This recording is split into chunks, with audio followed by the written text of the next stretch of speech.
ஒருவர் வாழ்நாள் முழுவதுமே மற்றவர்களை அவமதித்து கொண்டே இருக்கிறார்.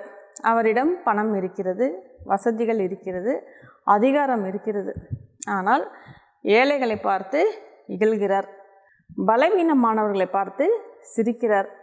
அவர்களிடம் வேலை செய்யும் மனிதர்களை மனிதனாகவே அவர் மதிக்கிறதில்லை. ஒரு நாளை இறந்து விடுகிறார். நீங்கள் கேட்கலாம், இவ்வளவு தவறு செய்திருக்காரே, ஏன் அவர் தண்டனையை அனுபவிக்கவில்லை என்று. அதாவது இங்கே நல்லா தெரிஞ்சுக்குங்க, கர்மா என்பது எப்போதுமே வெளியில் தெரியக்கூடிய தண்டனை அல்ல அப்படிங்கிறது சரியாக தெரிஞ்சுக்குங்க. அதாவது அவர் எப்போ மற்றவர்களை அவமதிக்க தொடங்கினாரோ அப்போவே அவருக்குள்ள ஒரு எண்ணம் வளர ஆரம்பிச்சிடும். என்ன அப்படின்னா, அவர் உயர்ந்தவர், மற்றவர்களெல்லாம் தாழ்ந்தவர் அப்படிங்கிற எண்ணம் அவருக்குள்ளே வளர்ந்து கொண்டே வரும். அது என்ன ஆகும் அப்படின்னா, அவருக்கும் அவரை சுற்றியுள்ள மனிதர்களுக்கும் இடையே அதை ஒரு சுவர் மாதிரி எழுப்பிக்கொண்டே வரும். ஒரு நாள் அந்த சுவர் பெரியதாகிவிடும்.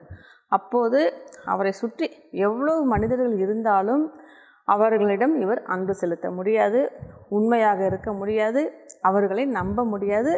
அதுபோல் இவரும் அவர்களுடைய அன்பை இவராலும் உணர முடியாது. அதாவது வெளியில் பார்ப்பதற்கு வசதியாக இருப்பது போல், வெற்றி அடைந்தது போல் உங்களுக்கு காட்டலாம்.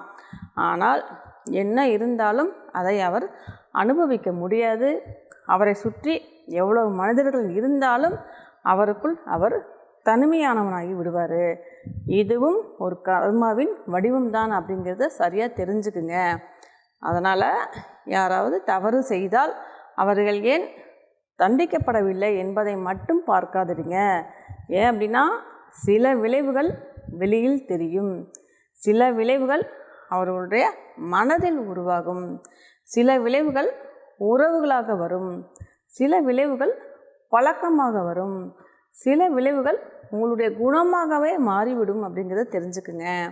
நீங்கள் செய்த செயல் உங்களுக்குள்ள எப்படிப்பட்ட மனிதனாக மாறியது அப்படிங்கிறதும் உங்களுடைய கர்ம வினைதான் அப்படிங்கிறத தெரிஞ்சுக்குங்க.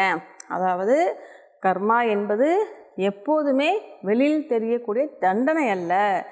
நீங்கள் செய்த செயலால் அது உங்களுடைய குணத்தையே மாற்றிவிடும். அதுவும் உங்களுடைய கர்ம வினைதான் அப்படிங்கிறத தெரிஞ்சுக்குங்க. இதுதான் நீங்கள் தெரிந்து கொள்ள வேண்டிய உண்மை.